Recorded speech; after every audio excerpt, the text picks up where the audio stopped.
What happens if you ask a bunch of Kent Hovind supporters whether the Earth is 6,000 years old and people rode dinosaurs? Let's just take a look and see. Yes, humans not only rode them but also killed many of them. Humans and dinosaur tracks were found in the same rock layer on numerous occasions. The evidence has mostly been hidden or destroyed by mainstream archaeologists. However, the evidence we do have is substantial enough to support the notion that man and dinosaurs coexisted together.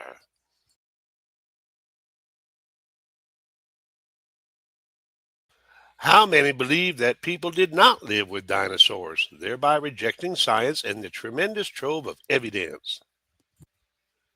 Ken is absolutely right, but they were called dragons, not dinosaurs. Dinosaur is a relatively new word. People in the old day were drawing what they have seen. That was absolutely normal. Why is that even a stretch that humans could ride small dinosaurs? Humans riding elephants.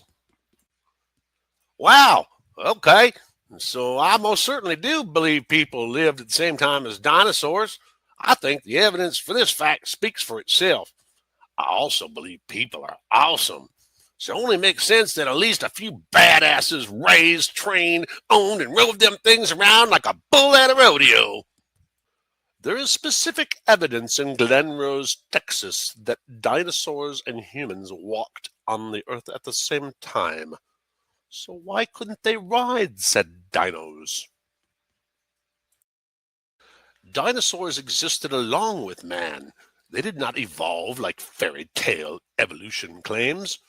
If God made the dinosaurs when he made the rest of creation, we should find much evidence of dinosaurs with man.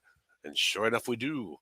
It's just that they have been called dragons for centuries before Sir Richard Owen coined the term dinosaur in 1841. Dinosaurs were even mentioned in the Bible. Job 40 clearly describes one. We have all cultures from east to west documenting these interactions. Almost all of the pictures here are from various cultures worldwide. How can this be just a coincidence? It's not. God made these like all the other animals during creation week. No evolution, creation, biblical creation. This is a rock iguana.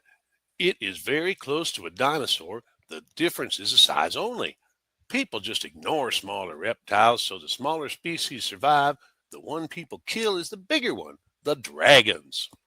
I don't think they had cameras back then, so if they ever did witness an encounter between man and dino, the artist would have needed to go entirely from memory. Maybe it had wings. Maybe the dino had some kind of head scales that expanded and looked wing-like. I don't think we know exactly what a dragon would have looked like, since dinos are dragons if they existed. Seems like a pterodactyl fit the description. And who's to say they didn't shoot acid or fire from their mouths? All kinds of large animals died in the flood, rapidly buried under layers and layers of mud. Many times the predators and prey were found side by side in massive bone deposits, since fossilized. Back in the late 1800s, anthropologists, desperate for more funding from the scientists who were hell bent on producing evidence to support their Darwinian theories, accepted large amounts of money to reconstruct these bones into unrecognizable monsters in order to prove that the flood story of Genesis never happened. For example, if I place a fox skull and tail on the body of a rooster and rearrange the bones just enough to make the wings look like useless claws and make the spurs look some kind of flesh-ripping toenail, look, a velociraptor! Why is it far-fetched to think that dinosaurs couldn't be trained? Yes, I believe mankind rode dinosaurs. I believe they existed alongside mankind. The species which were herbivores would not have been hostile to humans, right? Right. Like elephants, are not that much known to be relied on. But in India or some parts of Africa, people do this. And I think that on some dinosaurs people could ride in some parts of the world. Some may still be alive today. Sounds crazy, huh?